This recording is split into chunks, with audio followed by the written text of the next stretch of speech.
Hi, I'm Bill O'Reilly. Thanks for watching us tonight. How Black Lives Matter is killing Americans. That is the subject of this evening's Talking Points memo. First, the stats, and they are stunning.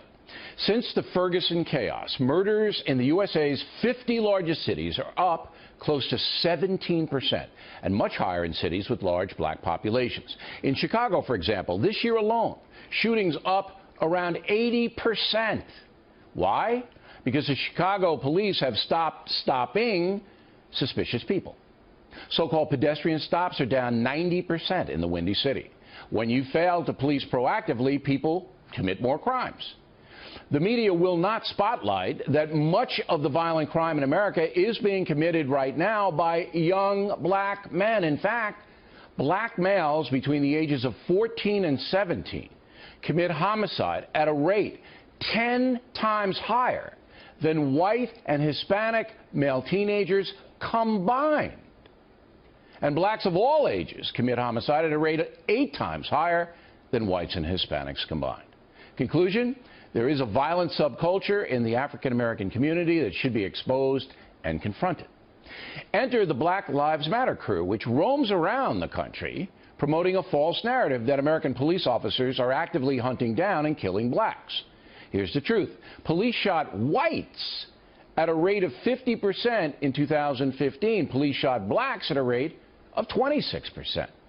In addition, Black Lives Matter is now infringing on freedom of assembly and freedom of expression. In Chicago, at DePaul University, this happened Tuesday night. Hello, darling. Sir, please, do you need some help? Sir, please. Need some help? Sir, please.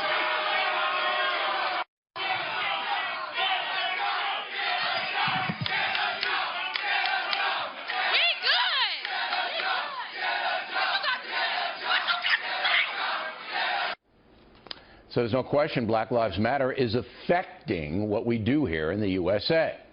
A new book by Heather McDonald entitled The War on Cops, How the New Attack on Law and Order Makes Everyone Less Safe, starkly lays out the threat from the radical group which openly attacks CompStat, a policy placing police officers where violent crime is taking place. Here's a quote from Ms. McDonald. In terms of economic stimulus alone, no other government program has come close to the success of CompStat. In New York City, businesses that had shunned previously drug-infested areas now set up shop there, offering residents a choice in shopping and creating a demand for workers. Children could ride their bikes on city sidewalks without their mothers worrying they would be shot.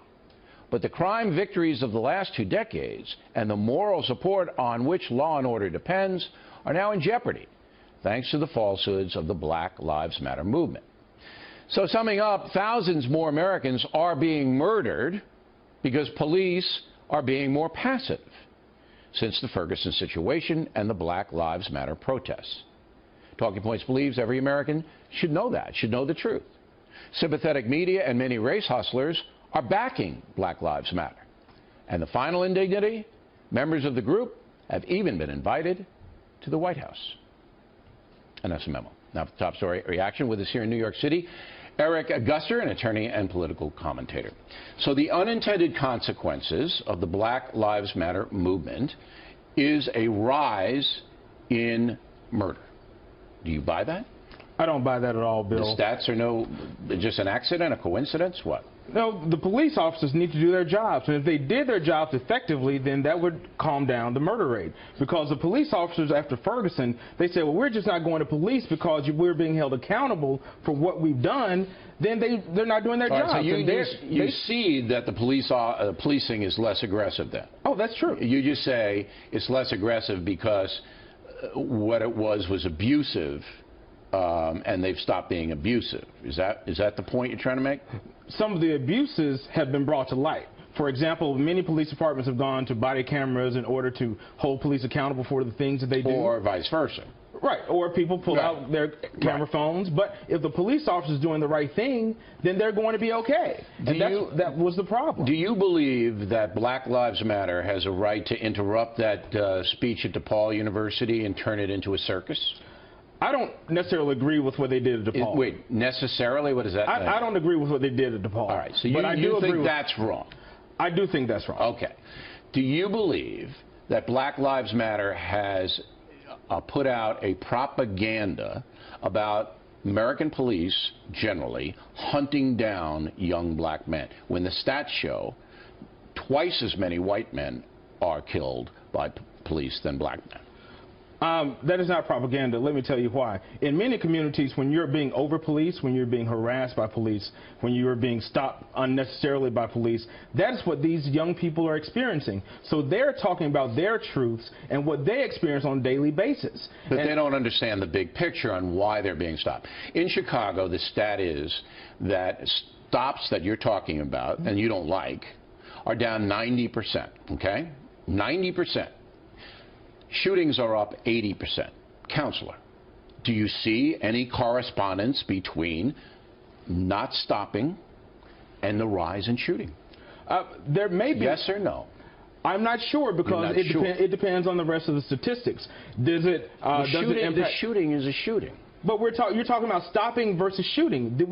If the police officers had their presence and they were doing their jobs instead of pulling off and not doing their jobs, then they would possibly reduce the crime. But I don't understand. If you're a linear thinker, and police in Chicago, 90%, they don't stop suspicious people anymore. And then correspondingly, the shootings have risen 80%. It seems to me that the policy of not stopping suspicious people is leading to the rise in shooting. Are you disputing that? I am saying that it depends on the rest of the data, Bill. I mean, if that data stands alone. No, it stands alone. No, it does not. Sure it does. Because with any type of data, with any statistics, there are other factors that could go into it. I don't know what. I mean, I'm giving you the shootings. The shooting is a shooting, and the lack of police stop or the lack of police stop. Are thefts up as well?